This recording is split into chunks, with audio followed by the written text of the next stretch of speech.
Good morning. This is Sri Primo with a quick um, recap of the third round of the Masters tournament, Augusta, Georgia, the 89th Masters tournament. It did live up to the hype.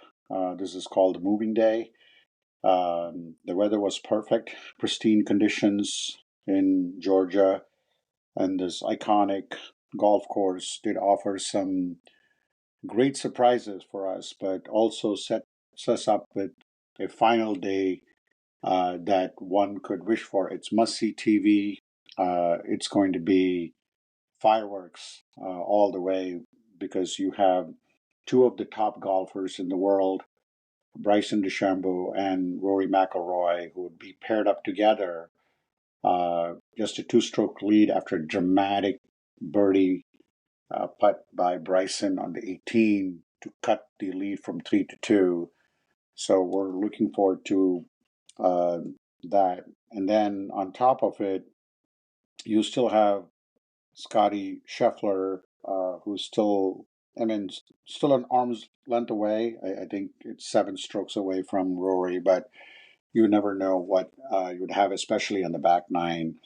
But then you got the American Patrick Reed and Connors from Canada, and then you got Aberg, and then Jason Day, and Justin Rose kind of fell off, had him +3, and Lowry's also at -5. So you have a lot of the players right around there, but you never know how the the day is going to take over, and looking forward to that day. So let's quickly get down to um, yesterday. Rory, he was just unbelievable. Starting the day 2 shots back behind Justin Rose, started off with a birdie putt on number one. But then what he did in the next 6 holes was unbelievable. No player in the 89 editions of the Masters had ever started with a streak of scores of 3 on the scorecard. And his score read like birdie, eagle, birdie, par, birdie, par. So there you go with Rory just blistering, and then he rocketed 11 under par, took control of the tournament at that point. But then that's what Augusta does to you. As he navigated the turn, missed fairway on the par 5/8, costly bogey there, and then another, and then he missed another shot birdie attempt on the ninth. So I think when you look at like how it went, he did study the ship later with the two putt birdie on par 5/13. But then uh, he did have a good shot with a 6 iron on the par three, I think, and then again it just seemed that he was just up towards the end, a little bit up and down. He could have easily uh, put some lead through, but I think that's what the course does to you. Navigated the par 3/16 with a par, missed a makeable birdie putt on 17, and safely two putted the 18 green. So again, second consecutive round of 6 under for 66. Zach Johnson actually had 6 under yesterday, so he's close there too right now.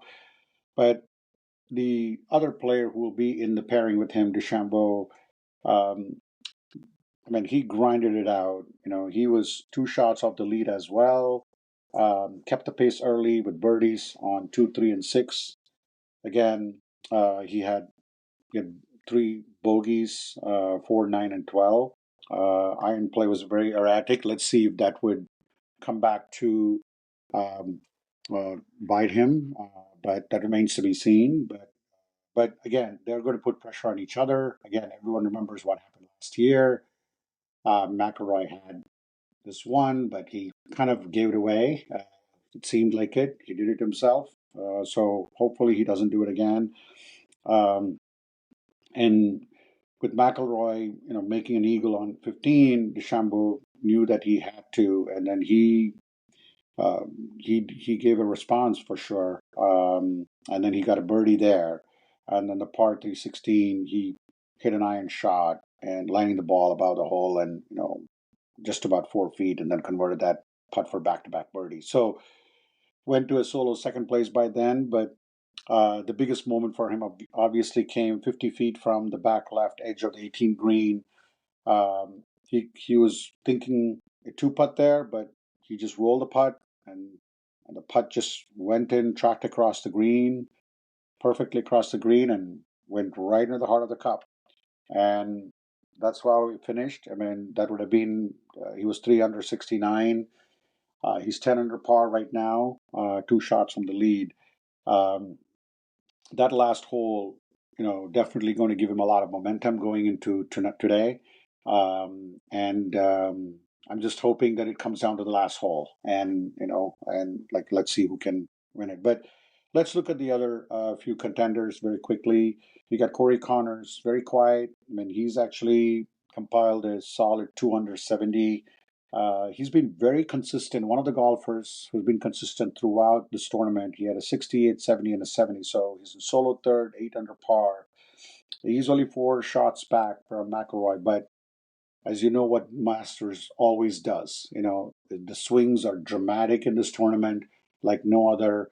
And especially the back nine is going to offer a lot of surprises for us. And then you got um, Reed and Aberg, I mean, who players have made significant strides yesterday on a moving day. They're both 6 under par. They're tied for fourth. Patrick Reed is the 2018 Masters champion again, so he's here. And then Aberg, the impressive Swede, who did finish runner-up last year to Scottie Scheffler, shot a 69. He had 3 good birdies on 14, 15, and 16. So both these players have, ability to challenge these guys. If they play mistake free, who knows? They could be contending as well. So, and the one disappointment was Justin Rose, who had a great first 2 days, just struggled. He was 3 over 75, a lot of errors. A 3 putt bogey from 5 feet on par 316. And like I said, that's what Masters does to you. Another bogey um, after another 3 putt. He went all the way to 5 under right now, but 7 shots back. It's just how tenuous a lead can be at the Masters. And then, of course, we want to talk about Scottie Scheffler. Another frustrating day for him. He was considered as a pre-tournament favorite, hoping if we can get like a back-to-back champion. No momentum at all for him.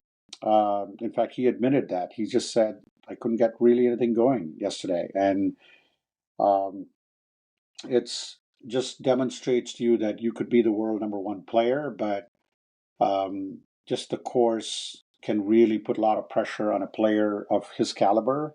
And that could be of a little lot of frustration for any golfer, including Scheffler.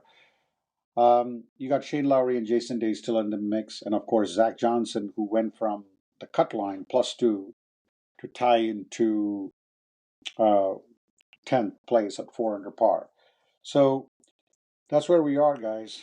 With Rory and DeChambeau going to go pairs tomorrow, I think, and then we'll have like the Connors and Reed or Aberg. We'll see how these things shape out. And then Scheffler with Day or Lowry. That'll be fun to watch. So the other players, Morikawa, the person I picked, he's at 3 under 14, tied for 14. So still a long way from the leaders, but who knows? You shoot like a front nine, you blister the front nine, and you never know what happens to the back nine. With players could be making mistakes, and suddenly you could have like a new player up there. So I'm looking forward to it. Definitely interesting to see how this will shape out. As I said, want the last hole drama. Can Rory win his first Masters? That remains to be seen. Let's see. Or can Bryson uh, again upset Rory again, just like he did last year? That remains to be seen. With that, we wrap up day 3. Thanks again for listening. Thanks again for supporting this podcast too. Have a good rest of the day.